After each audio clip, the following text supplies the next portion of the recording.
We're a third of the way through the 2022 season, and Pitt still has everything to play for. Coastal Division and ACC title are right in front of them, maybe even more. And it all starts this week against the Ramblin' Wreck of Georgia Tech. We discuss that and more on this week's Hail to Pitt podcast.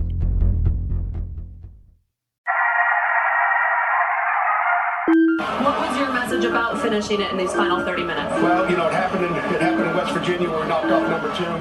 It happened in South Carolina, and it's happening in Pittsburgh today. Our guys had a lot of guts tonight. We're just going to keep getting better. I mean, that's what it is. One hell of a game that you will never, ever forget. We shocked the world! Hail to Pitt. Yo, listen. And hail to Pitt.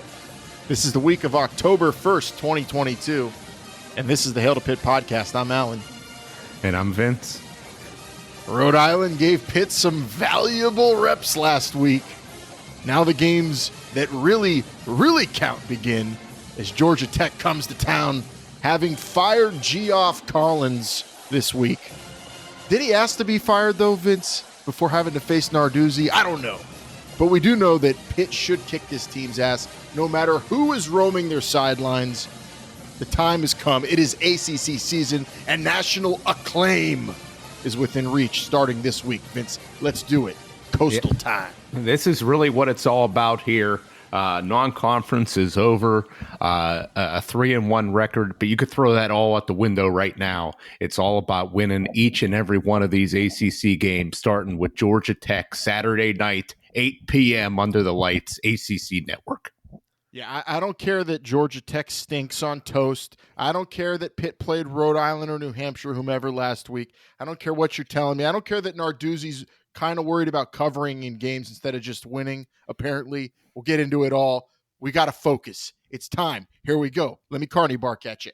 At H2P Show on Twitter. If you want to reach us there, you can always hit us up on Twitter and give us your thoughts on the game and what you would have done and why you would be such a better offensive coordinator than Cignetti or any other coordinator in town. I'd probably be willing to listen at this point for not Pitt's side, not Pitt. I'm happy with Cignetti, but at H2P Show on Twitter. And of course, hail to Pitt podcast at gmail.com. If you want to send a long form message, do it email with that address. You can type it into any email you use and send it off. It could be any client, Gmail or Outlook or AOL, if you still use that. That all works with Hail to Pitt podcast at gmail.com. All the feedback and interactions we get are much appreciated, as well as all the feedback and love we get from the Fanthers of Panther Lair. Especially, we love all of you very, very much, even the crazy ones, because you're our crazy ones. We are brought to you by Pretty Easy Podcasts. You can go to prettyeasypodcasts.com right now to get your own podcast started today. And that means instantly. You go there, you type up, hey, yo, help me with my podcast. They respond so fast, they'll make your head spin, and then you'll get your podcast up and running in no time. Got a big idea? Got a little idea? Got an idea for someone else? You go to prettyeasypodcast.com and you make your idea become a reality.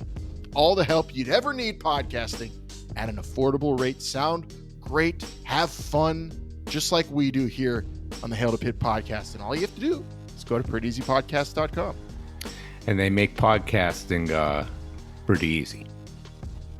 Pretty easy indeed. And you know what? Last week, I'm not even going to qualify it as an easy victory or not. I'm just going to say Pitt got in, they got out. The injuries, I don't know. Do we have some scares? It feels like so long ago. I Gavin Bartholomew that one was the only one that I noticed. Did he just lose like a piece of his mullet and he just came out as precautionary? Some people say that they saw his arm in a sling. Some people say that he was hurt from the previous game, so still a little unclear. It went out early in the game, did not return, didn't need to return. But we are going to need him for this stretch in the ACC. Hopefully he's Absolutely. back this Saturday. If not, we will have to go with Carter Johnson at tight end, who I thought played very well. So I'm not too concerned about that. Yeah, and that sling on that Bartholomew's arm, he's a fashionable guy, so it could have just been a fashion choice. We're not going to comment on the injuries unless Pat Narduzzi makes them public, which he often will. Wait, no, he won't at all. So we're not going to guess. 45-24, Pitt beat up on the Rhode Island Rams, or did they? 24 giving up to a team from the Colonial Athletic Association, Vince? You bummed about the amount of points that Pitt allowed? Well, I was in some of the ways these points were scored. They had the long touchdown run. Bangley Kamara out of position again at linebacker. Alan, I'm interested to hear your thoughts on that. And then also there was a long touchdown drive at the very end of the game, where Pitt had a lot of, third and fourth stringers in there, easily could have been, only 17 points. If you take away that long touchdown run, maybe only 10. So I'm not too concerned about it. Although, giving up those long running plays, that is not something we want to see every game. Hell no. And that was the disturbing part of the game, was the first half, the big 60-something yard touchdown run for Rhode Island. Was that Bangley Kamara's fault? I certainly think so, watching the tape. You got linebackers who don't know where to plug a hole. I'm not going to blame Pitt's defensive line. They get penetration, and then you should have, they're taking up blockers. You should have a linebacker somewhere to make a tackle, and you don't. And then you have a big old run like that. Narduzzi looked especially pissed off as they showed him on the sideline after that play. And then also a fast, long drive as the in that second quarter as well, Vince, that was kind of disturbing to see, that ended with the 1-yard touchdown run.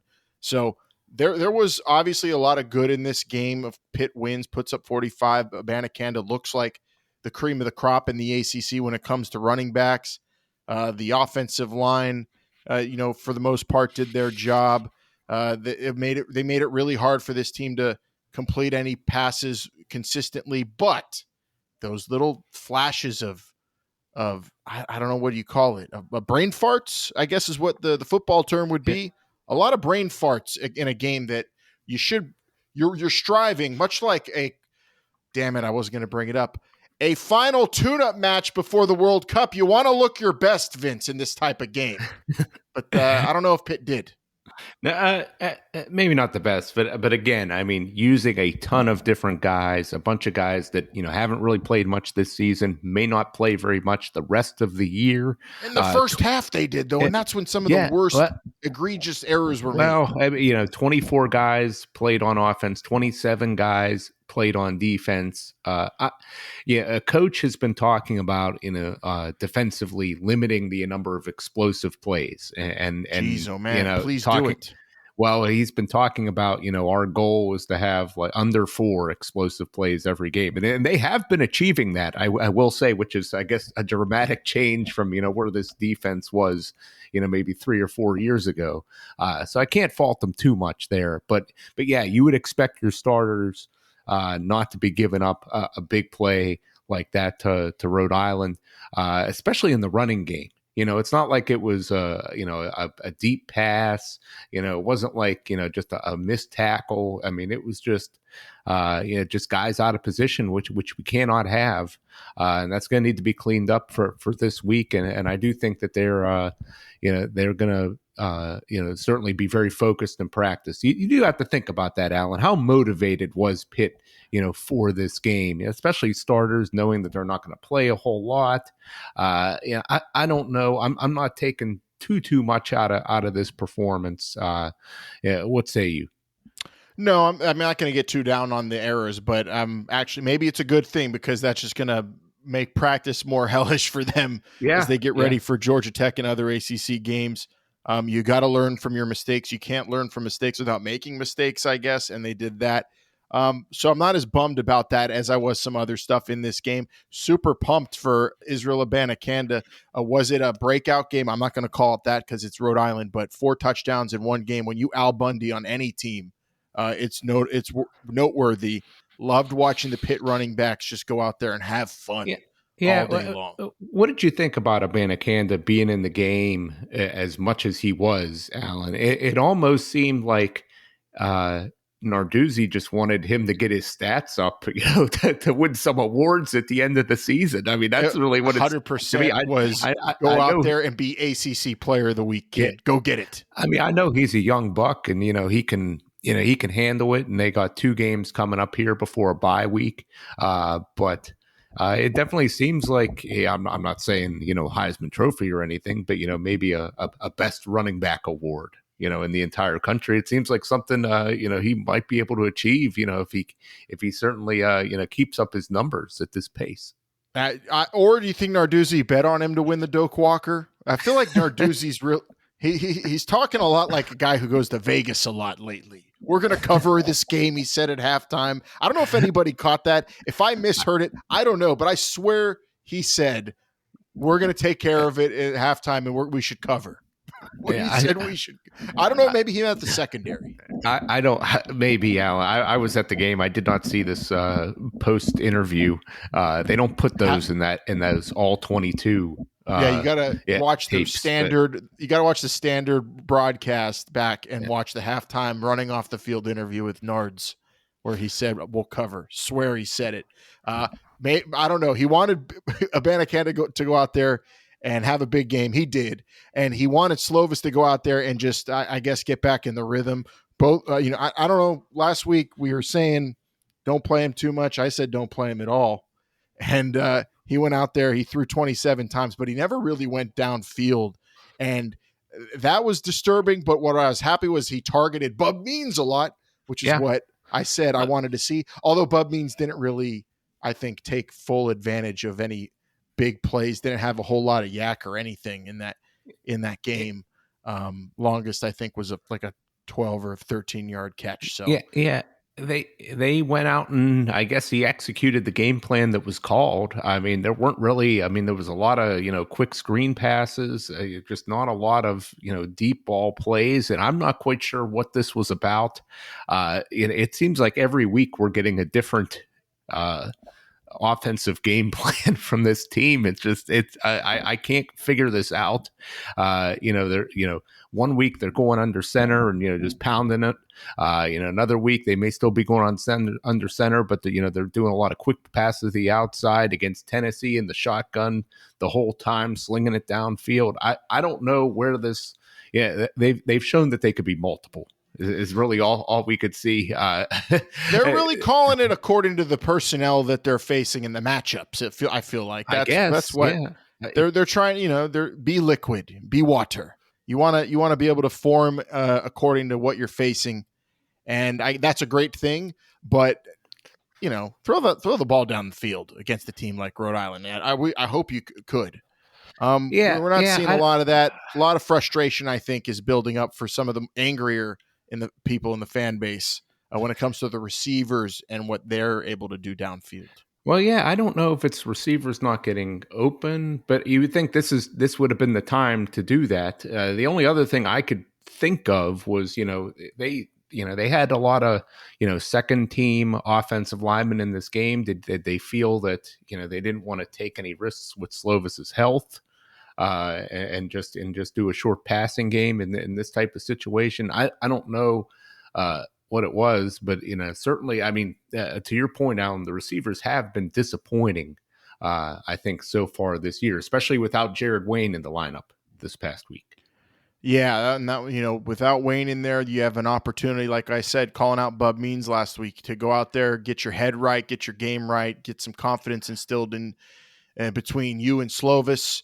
And then the thing about Slovis too, he has some things to clear up after this first stretch of games, and it's obviously staying healthy. But to do that, you can't just stand in the pocket and be Mr. Tough Guy, be full of machismo, and stand in there and take these hits he's taking.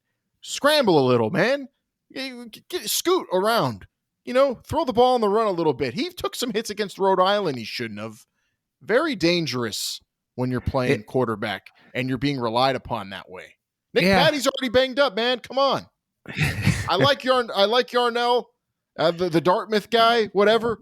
But come on, Slovis, help us out here. I think he's playing very well. I think, I mean, that first half against Tennessee, I think that is the Keaton Slovis that we're going to be seeing for the rest of the year. And I'm very excited about this.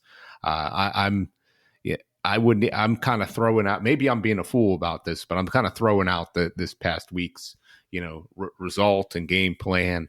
And I'm looking more towards, what he did like at his peak. And I think we're going to be able to see that more in the ACC schedule. Yeah, he's shown us he could pick a defense apart. He likes to stand in there and just pick them apart, find those open receivers, throw a ball over a linebacker's head. He's got the touch. He's smart, but also I think trying to be a tough guy. I don't know what, but he's just standing there taking hits, and needed him to against Tennessee. Obviously, like they could not pass protect in that game, and he got knocked out of the game. But Slovis, what he learned probably, I hope, is be a little smarter, move around a little bit, trust yourself and your athleticism, hopefully a little bit more than you have been. Offensive line, I think they're a veteran group, but I think hopefully they're getting right, Vince, and maybe schematically being helped out a little bit more. And going into ACC play, Pitt, are they at the place we want them to be at exactly? No, but are they at a place that can go run the table and win the Coastal and maybe repeat as ACC champs? Hell, after what we saw Wake Forest almost do to Clemson, I'm feeling more confident than ever in a repeat. Yeah. I mean, especially Miami going down to Middle Tennessee. That's not going down. That is, I think they caved because they knew a hurricane was coming to town and their minds were on something else. I don't know. The hurricane missed Miami, thank goodness, because I'm here right now. But damn it, I don't know what's going on in Miami right now. That was a shocker last week. Yeah, well, we said, it's going to take a little while to change that culture there. Still a very dangerous team. I'm not, not sleeping on the end of the year. No. Yeah, I think, what were people saying after Pitt lost to Western Michigan last year? Probably similar things to what they're saying against Miami. I'm, a lot of people are down on some of these teams, specifically in the ACC Coastal. I am not. I still think North Carolina is very dangerous. They're going to have to play on the road at Louisville. Even though they're a crossover game. Syracuse could be a tough crossover game. Whoever comes out of that Coastal or that Atlantic division is going to be tough in Charlotte if Pitt's fortunate enough to get there. There's some battles here, and it's going to start with this Georgia Tech game. Yeah, ACC play, we're going into it, and, look at the ACC, the Coastal, obviously we're going into conference play, and, there's no undefeated team in this division. There's the Atlantic's got all the undefeated teams in the conference. The ACC is maybe being talked down. I hear people saying the Pac-12 is better than ever now. I actually heard that on one of the big noon shows. Well, I mean, the ACC has 5 ranked teams, Alan, second most among all Power 5 teams, right behind the SEC, where it just means more. And people want to, sleep on the ACC and especially the Coastal, but this is where iron sharpens iron in this conference, and then by the end, you're going to see a lot of good teams come out of it. And Pitt this week, fortunately, doesn't have to play one of those. They're playing maybe the worst team. Yeah, in the entire one of the worst Power 5 teams. Certainly, probably in the bottom 5 of all Power 5 teams. One of the worst teams in the country in Georgia Tech, team that just fired their coach Geoff Collins. Geoff. Just all kinds of. Just things not going right for this guy. And he's out of there. Brent Key taking over as the head coach. Alan, this guy, he was the run game and offensive line coach. So he's going to be, pulling all kinds of duty on Saturday night. Now this guy, he was the offensive line coach at Alabama. He held many positions at UCF, so I mean, it's not like he's not a capable coach, but no head coaching experience, Alan. So this has to be pretty overwhelming, I would think, going into this game where normally you're just focused on your offensive lineman and the running game, and now you're in charge of the whole damn thing.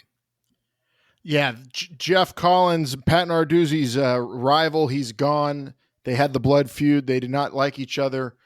Geoff Collins tried to make enemies and step up and puff his chest out in the ACC, but proved to just not be worthy of running a team in this conference, a team that should not be as bad as they are in Georgia Tech, a program that, should be able to recruit. They're in Atlanta, for goodness sakes, which full of great players all around you. And now they're coming in to ACC play with, Brent Key, who, I'm assuming when you make the run game and offensive line coach the interim, you're going to kind of just stick to what has been installed and just try to get through the year. This doesn't seem like a situation where a guy's playing to win a job. It's definitely a team that's going to be looking outside for their next head coach. So very defeated, as low as you could get pretty much in college football, where firing a coach before conference play, pretty rare. So this is just really a lick your chops moment for Pitt, taking on a team that, oh man, they're just really bad. They've only beaten Western Carolina, and that is so sad to call them a conference mate. It's kind of embarrassing that they're really you're as good as your weakest link, and Georgia Tech the weakest link in the ACC. Yeah, I mean, they did, they only lost 27-10 to UCF last week, a team that, they were 21-point underdogs too. Now, I wonder if they kind of knew that Collins' job was on the line and they played extra hard for him. That's the only thing I could seriously. Real good effort. Yeah, that's the only thing I could. Well, I mean, the spread. Yeah, I guess. Yeah, UCF, a team that is strictly running the ball here. Or UCF, a team that's strictly running, they lost 42-0 to Ole Miss. They could not score on Ole Miss, a team whose strategy is usually to let the other team score so they could get the ball back. And they got blasted by 41-10 to Clemson in the opening week. Clemson, whose offense, is struggling, scored 41 on these guys. They've given up 600 yards rushing combined the past 2 games. Come on, Izzy. So I would imagine we're going to be getting, as much as we want to see Keaton Slovis throw the ball around, a steady dose of Izzy Abanikanda against that 4-2-5 front that they're going to be putting up there. I could definitely see that being the way that Pitt plans to attack this Georgia Tech defense.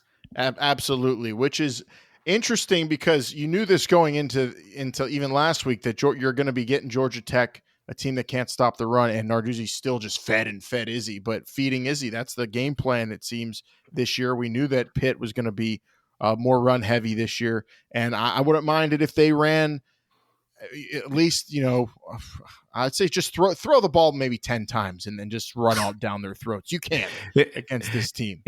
As long as they're putting up the points, I'm fine with it. 602 games. Yeah, I mean, there's no big dog on this Georgia Tech defensive line, Alan. They don't have anyone like that. They have no head coach. They have no tribal chief. They have no personnel to stop Izzy Abanikanda or Hammond if he plays, or even Davis, who can get lit on this team. We know. Yeah. So Pitt really should have a simple game plan offensively going into this game. They don't probably want it. Again, we might be upset going after this game if even if Pitt crushes them, because people are going to say, well, Slovis didn't throw the ball downfield. He's not going to need to, most likely. I hope. Yeah. I mean, hopefully we could just win just by running right at him. Now, there's rumors of remnants of a hurricane that could be coming up to Pittsburgh sometime this weekend. So there could be a lot of rain in the forecast. Joe DiNardo is not here to tell us, so I'm really not sure what the weather will be like. If it does rain a lot, maybe that's going to play into the running game's hands a little bit more. I'm 3.5 hours from where that the thing touched land, right? That hurricane, and it's been raining off and on here. But I think if I wasn't busy all day, I could have gone outside and played some football without slipping around. as I say that a tree is like leaning over the fence out here. It's going to be interesting to see the weather situation. But again, we'll play into Pitt's favor if they're just going to be running the ball. I would think so. I'm very interested to see the formations that they run out of. A lot of this under center running is it kind of makes me a little nervous just because I don't think that's what they really excel at. I really like the shotgun style running attack. I think that's where they've been at their best this season, Alan. I think kind of running off those RPO type plays. That's what I would like to see. But also, they all have had some good success the past couple games, particularly in short yardage going under center. Our man Under Daniel center. Carter, Danny Mhm. Carter converted, I don't know how many third or fourth and shorts. Back trap all day long. Yeah, and now he did get stopped at the end of the game. I think that was like the 5th or 6th time, and Rhode Island knew that it was coming. No, I think he slipped over. He untied cleat. He slipped. Oh, okay. It was like watching. Yeah, that was like watching Rocky Blyer as the Pitt running the trap all day from the fullback. But I like running from under center because I feel like they're doing it because it must be the way Abanikanda wants to run the ball. I think he maybe likes to run with more momentum, and he doesn't have to think. You're taking the thinking out of it and finding the spot to go for whenever he's running from behind Slovis, taking that handoff and hitting a hole and going versus sidecarring it, scanning and going. Maybe that's part of it. That's a good point. Yeah, and the sidecar might be more of a Hammond style way to run the ball. So it's definitely a Vincent Davis style. I know that. He could get lit from any spot on the field. I love Vincent Davis. Well, I mean, the good thing is they've shown that they could be multiple. I don't know. It's going to be very interesting week to week here if they continue to change things up. We haven't seen this in quite some time. Just so many drastic styles from this Pitt attack. You think they might run the option this week? No, I don't think that will happen. I don't think that would be needed in this veer. Pitt running the veer against. They're going to out option Georgia Tech, who's coming into this game with, personnel wise, they've got athletes, they've got defensive backs. I think who could they're going to try to smash on Pitt's receivers if Pitt's going to be looking to throw the ball, and guys who could get physical.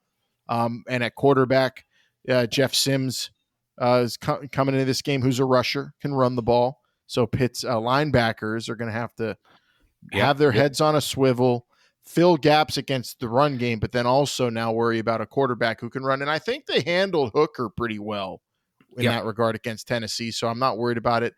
The big concern is guys running out of the backfield on this Pitt defense. Yeah. This is certainly against Sims. This is a game where you got to keep contained, and they've proven that against this guy. This is certainly not the first time they've seen him. They've beaten him every time they've played him. So I think they got to stay contained. But like you said, they got to be gap sound in this running game. They can't let him. Or they can't let the running backs, get free like that, Alan. Sims, even though he, not a great passer, I'm interested to hear what you have to say about some of these receivers that they're going to be going up against some big old boys. Malachi Carter, 6'3", EJ Jenkins, 6'7". Their leading receiver, Nate McCollum, he's only 5'11". We have seen in the past Pitt struggle with some of those taller receivers. I would expect, Sims is going to take some shots towards the sideline or maybe some quick screens to the sidelines to get these guys that could be difficult to tackle out in space there. Those are, be some susceptible areas. But, if Pitt could just, keep contained, push the pocket, I think they could force Sims into some bad throws. Oh, definitely. And Pitt's defensive line, I think, is going to have a fun game here. I think when you're a defensive lineman, it's a fun task when you're told to go out there and go after a team that's going to try to run on you, but also a quarterback who's going to run around because he's not going to trust just standing there and throw it. You're going to have to get after him. It's a task. It's a chore, but it's one I think Pitt's defensive line's obviously up to the challenge. They love that kind of game. So should be beneficial for them. And then really can't wait to see the offensive game plan for Georgia Tech with a new interim head coach, what kind of shots they take down the field, what kind of trick plays they come up with. Teams in this situation are always going to try to get cute, catch you sleeping on the job. So look out for that. Trick plays definitely feel like this is a game where Pitt's going to see one of them. But that 6'7" receiver, if it wasn't a Georgia Tech receiver, I'd be terrified, Vince. That is, I mean, I don't know what kind of talent, what kind of athleticism you have, but if you're that tall, you match up well against Pitt or any Narduzzi defense. Yeah, certainly an advantage getting those one-on-one matchups.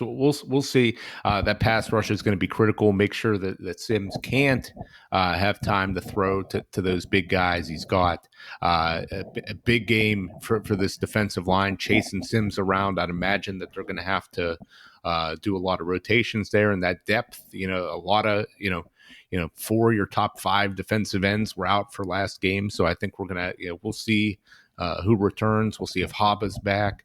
We'll see if Deslin Alexandra's back. I think they're going to need those guys. Certainly in ACC play, I think they could be very critical in this game if they're hopes to stop Georgia Tech.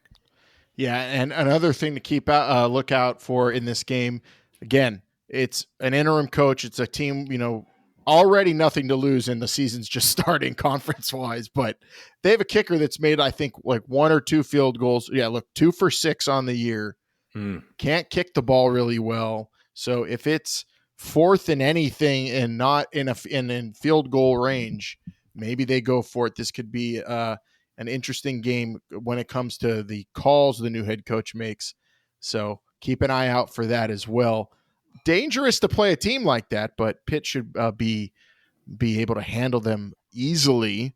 But you never know, because football is a funny sport, and you have different motivations out on the field. So can't wait to see what Georgia Tech brings. It's the ACC. I'm hoping we'll see their best at least, Vince, because I like it when you get a good challenge in the conference, and even from the lowliest team in the damn thing. Yeah, they're a team with nothing to lose, so that's a dangerous team. Exactly, nothing to lose makes them dangerous.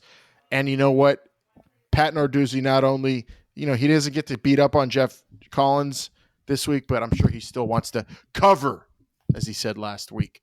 All right, well, we covered them pretty well. I think the game is set for Saturday evening, and we'll make our picks for the score later on, Vince. But right now, I'd like to get into what people are saying after that Rhode Island game, after the non-conference schedule wrapped up, and get their assessment on what the Pitt Panthers are now that we're kind of heading into mid-season.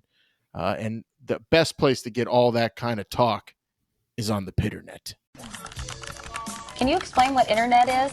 I hear there's rumors on the internets. And to all those faceless keyboard warriors on Twitter. But we're a good darn football team. I'm proud of these guys. PGH Ski, 17 on Panther Lair. Mumpfield has been disappointing considering the hype he got before the season. Means isn't dependable. Bradley has been a disaster. Barden rarely plays. Like WTF is up with that position. Beyond Wayne, you can't rely on any of these dudes. None of them have shown improvement from last season.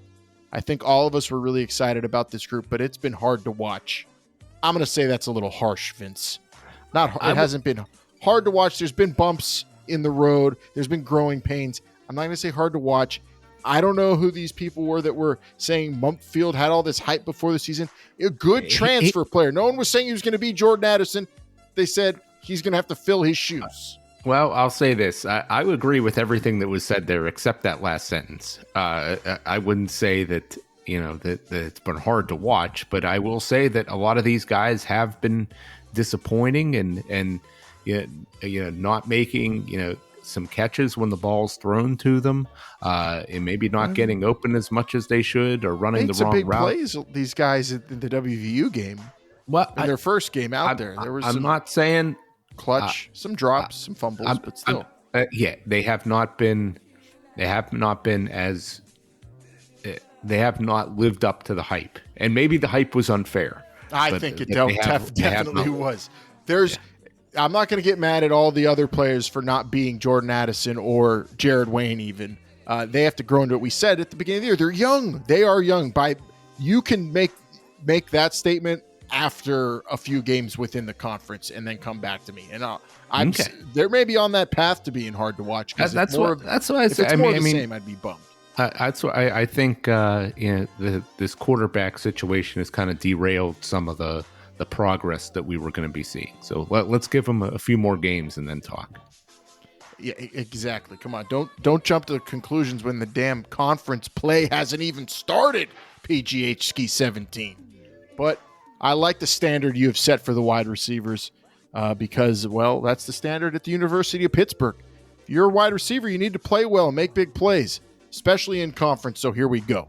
Hope and change for Antunes. Akalakalaka Antunes on Panther Lair. I'm bummed. Was looking forward to Narduzzi slapping Collins like a bitch he is. Yeah, I was too. I wanted to see the stare down. I can't disagree there. It would have been nice to see Narduzzi be the one to fire him. I'm telling you, I just have a gut. There's no way to confirm or deny it unless Collins goes out. I think he probably just said, "Fire me" before I have to play Narduzzi. Did he say, "Help me, help me"? Narduzzi's about to kick my butt. I can't take it anymore. I'm going to say that's my gut feeling what happened. I'm not sure. I don't have any insight. It's just like a hunch. But you know what? It's card subject to change. The reason you watch Pitt, Georgia Tech, obviously was Nards, Collins, 3, 2, 4, whatever it is. But it's not happening. But now you get to see Abanikanda possibly score 7 touchdowns in one game. He's primed and ready for it. The matchup is there. He could win the Heisman this week, maybe. Is that something they said on the Pitternet this week? I haven't seen that, but a lot of people are expecting him to have a big game. Heismans can be won in one game, They can be. Or at least you could be a front runner because of one game. Hopefully Izzy's not thinking that way and just thinking, I'll play well enough to win.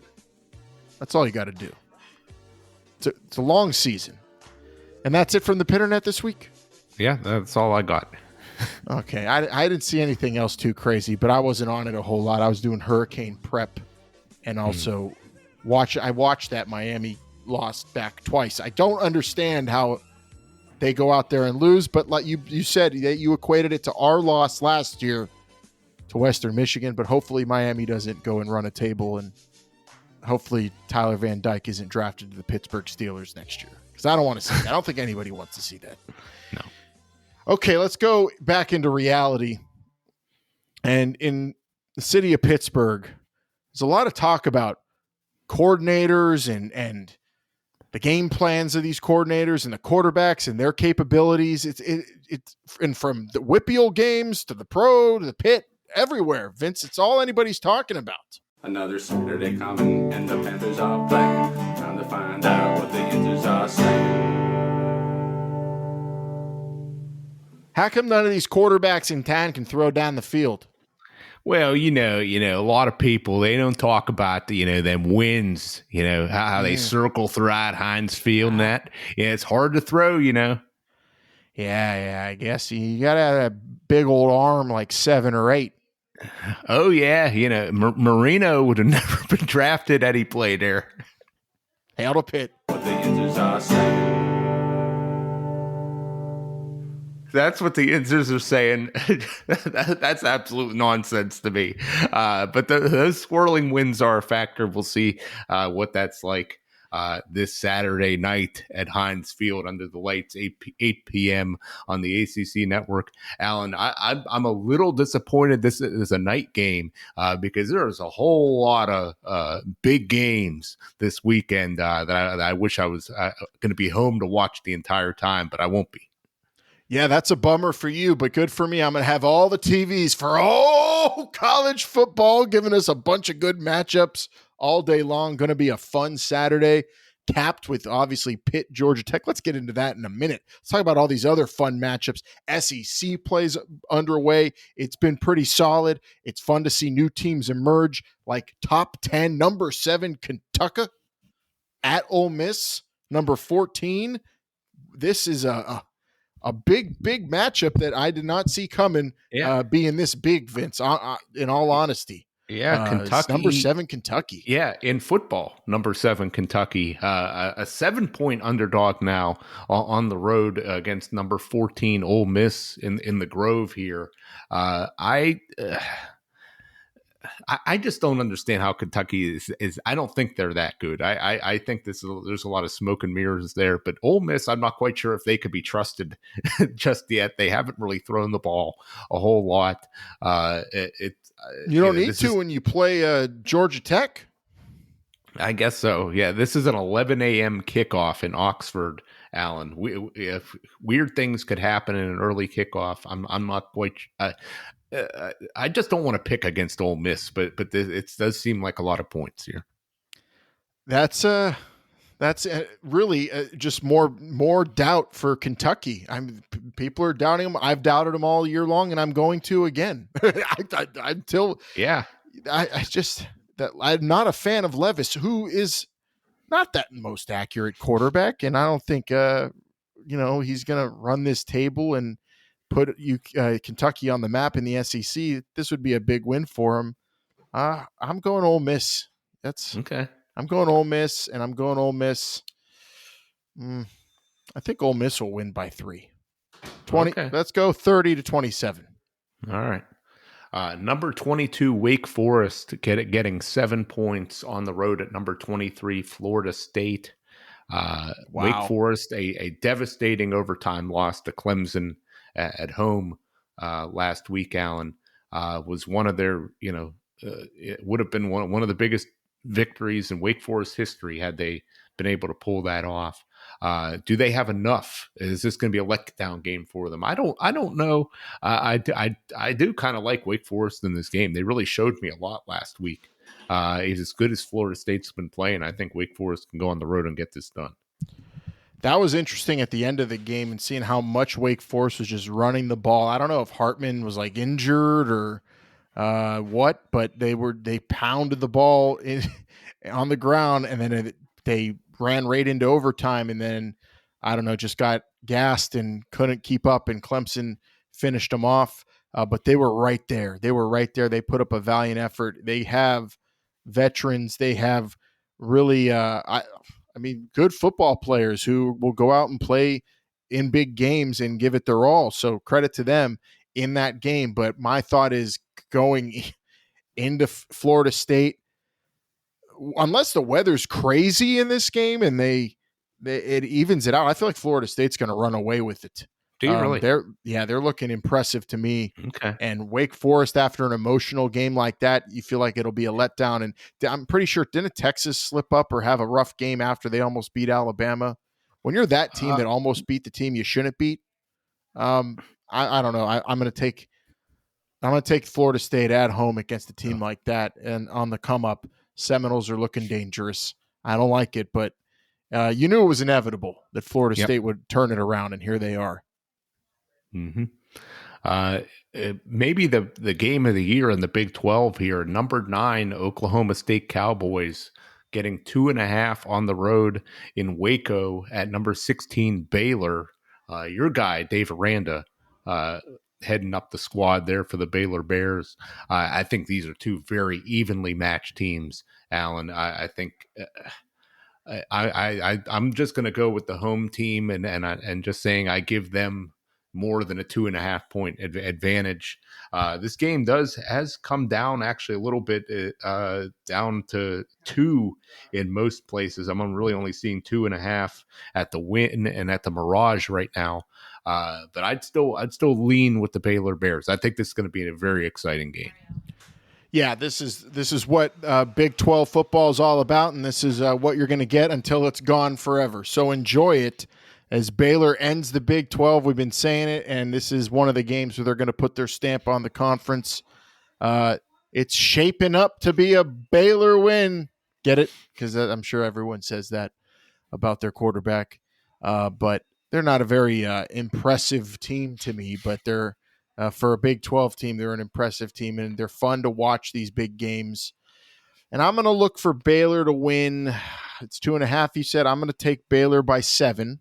Mm-hmm. I like them by a touchdown at home, and I like that Blake Sims, that tight end they have, who they throw to like every other play. So, or Ben Sims. Sorry, Blake Shapen, Ben Sims. There's my pick. Baylor to the tight end for the win by 7. All right. Number 2, Alabama Crimson Tide laying 17 on the road at number 20, Arkansas, Allen. Arkansas, a devastating loss last week in that Southwest Classic. I mean, Suey, yeah. But I'll tell you, Sam Pittman, though, as an underdog, I'm not saying they're going to win this game, but I do think they can cover the number. And Arkansas's defense has shown enough to me, and they're tricky enough offensively that I think they'll be able to put up a fight against the Tide. Oh, yeah, this team's going to put up a fight against anybody in the country. They're not an easy out for anybody. But I think Alabama still can cover. That doesn't mean it will be an easy game. Arkansas is a team, they're like a Deontay Wilder to me. They're going to throw huge blows. They can knock you out. But if you just get to that certain round, they're going to be so gassed, and then you're going to cover. So that's what I'm seeing happening here. Last week, disappointing. Would have loved to see Arkansas go into this undefeated. Could you imagine? Oh, my goodness. Oh, my God. Oh, my. What they would have been doing, the kegs they would have been rolling out for this game, for Pittman. But I like Alabama to win and cover. They're really taking shape. They're scoring almost 50 a game, and I think they're going to win this one going away. I'm going to say 44-24. Wow. Okay. Best team in the country. The one good thing about Arkansas losing was that it pretty much ensured the College Game Day was going to be coming to maybe the game of the year in the ACC in Death Valley. Number 10, NC State getting 6.5 at number 5, Clemson. A showcase game for the ACC conference here. These are two hard hitting defensive teams. I am 6.5 does seem like a lot to me, although I do think Clemson is going to win this game based off of Will Shipley alone. Yeah, that cat is just a tremendous runner, and I think he's going to at least break 1 or 2 against this NC State team, and that'll be the difference. Yeah, man, I don't know. NC State has their pre ACC schedule was kind of laughable. Their only decent game was Texas Tech, and they come into this game though with a similar type team to Wake Forest, in not that they look the same at all, and they have a quarterback who's been playing a while, who's capable of winning big games, protects the football. They've got a nasty defense that I really think is the key, because Clemson, I don't know. I don't know if Shipley's going to run all over NC State. I don't know if DJU is going to be able to throw all over them. I think it's going to be low scoring, a showcase of defensive immortals in this one, Vince. I don't think the offense in this is going to wow anybody and say, wow, they play great offense in the ACC. No, this is going to be tough. It's going to be ugly. It's going to take turnovers for NC State to win the game, and I think they can get them. Clemson did not impress me last week. They are at home, but I'm taking NC State outright underdog winner. This is their moment. Biggest game for them in a long time. Well, yeah, this is, put up or shut up for them if they're going to, really, finally get to the ACC championship game. The total in this game is 40, Alan, 40 for a college football game. That's extremely low. High to me. I got like a 10-6 game here. This is going to be low scoring. I could see if there's touchdowns scored for NC State, it's going to be won by a defensive player, maybe like Tyler Baker Williams on a pick six or something. You're picking them to win, but saying if they score a touchdown, then it's going to. Yeah, they have a good kicker. Hasn't missed all year.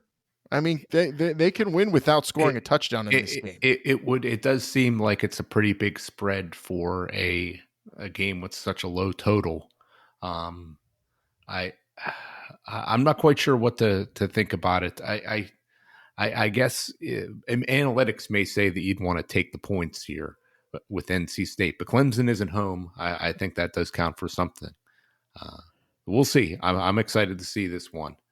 But the game of the week, as far as we're concerned, Georgia Tech getting 23.5 on the road in Heinz Field against the Pitt Panthers. This line is all over the place. I did see 23.5 earlier. I've now seen 23 at a lot of places like Caesars in the Win, but I've also seen 22 at the Westgate right now. 21.5 on DraftKings for some reason. So a wide variety of opinions here. But Georgia Tech, just the unknown of not having your head coach for this game. I mean, changing a lot of stuff up, midweek with a guy that doesn't have any head coaching experience. I'm not quite sure, what to expect from them. I just know that they're not very good. and they haven't been able, they haven't really been able to stop people and get off the field. And I think, Pitt has shown if they really want to run the ball against somebody, they can find some ways to do it. And Izzy Abanikanda, he's been making a lot of big plays, with or without Rodney Hammond. I do expect this Pitt ground game to really make some big plays. And, the Georgia Tech offense with Jeff Sims just not the kind of team that's going to beat this Pat Narduzzi defense. Even with some of the shortcomings they've had this season, this is just not a recipe to do that. It's been proven the past several years they just don't have the kind of personnel, and I think that's going to hold true Saturday night. And I'm going to go Pitt to win this game pretty big. I'm going to say a 38-14 victory. All right. Pat Narduzzi will like that. I'd like that. And I think you're in the ballpark because we broke it down earlier of the matchups and how they can just run it down the throats of Georgia Tech and maybe run for 600 yards and 7 touchdowns. Or if you really do what they want on the ground, they should be able to. Or they could throw the ball because you should be able to throw on this team as well. But really where Pitt is going to have a huge advantage and should just make this a fun game to watch if you're a Pitt fan, because they can really go out there and showcase their superiority to a fellow ACC team, is the D-line against this offensive line that doesn't even boast one player that's anything more than what I think a sophomore, it looks like. They've got all youngsters on their offensive line, big guys, guys who got recruited for a reason, but inexperience, the experience of the Pitt D-line versus the inexperience of the Georgia Tech offensive line.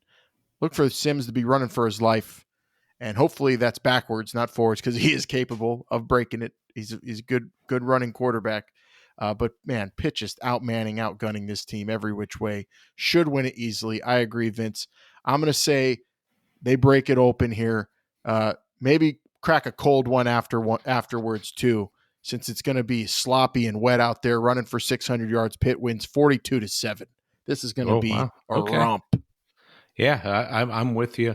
Get out there. Hopefully we get a lot of guys back that have been sidelined with injuries, particularly on that defensive line. Get them back out there and get ramped up, get this first ACC win and move on to the next one. On to the next one for the Pitt Panthers, which, of course, after this game, we'll be looking ahead to our show next week. We'll be breaking down another disappointing ACC team in the Virginia Tech Hokies. We're not looking ahead at that opponent yet, but I'm just letting you know what's on the slate for this show next week. Will it be one of those shows where we're super happy after a Pitt performance, or maybe we'll be very angry even after a loss? I don't see it being very angry after a loss because Georgia Tech is that bad. And man, I don't remember Pitt playing an ACC team that looked this bad on paper and on tape, honestly. So maybe I'm putting my foot in my mouth there, Vince, but I'm willing to go out on a limb and say Pitt should destroy the Georgia Tech Yellow Jackets. Yeah, Ramblin' wreck no more. They should, prove that you're worthy of that top 25 ranking and put the whole country on notice that you're coming for the top. Well, again, I said that last week. There's not going to be any notice to national people for a while, Vince. You got to take it baby steps. This is a prime time game. This is a primetime game, and if you have a running back that's scoring 4 touchdowns a game, that's going to get people's attention. That's true. It's if national people are going to talk about Pitt after this one, it's going to be because Abanikanda had 4 to 6 touchdowns. That's all it'll take. Otherwise, it'll be another flying under the radar with 1 loss on the record going into the Virginia Tech game next week. So, don't look ahead. Don't get too cocky. Don't be, if you're Pat Narduzzi, obviously use that. You love to. They don't believe in us. They're not talking about us. He's going to get a lot of that this year. And we'll see how much it motivates the team. But, man, here we go. ACC play underway. Most exciting part of the schedule because it's the ones that really, really count. You could have lost all 4 of those previous games, Vincent. Well, we would have been very upset and hated our lives, but still could have been playing for everything. And they're playing for everything right now. And everything just as much up for grabs as it ever was. All on the line, 8 p.m. under the lights. Heinz Field, first ACC home game in a primetime spot that was not during a holiday. That's what this is. Since Pitt's joined the conference, this is big time stuff here. Make sure you're down at the stadium. Make sure you're tuning in on ACC Network. This is really what it's all about. We've been waiting a long time for this ACC schedule to start. It's right here. Let's go after it.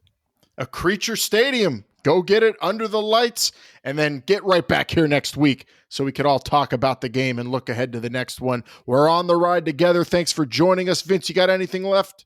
All I got to say is hail to Pitt, everybody. All right. He told you. I'm going to tell you in a second, but before I do, let me just remind you, at H2P Show on Twitter if you want to hit us up there, or Hail to Pitt Podcast or at gmail.com if you want to get us on the email.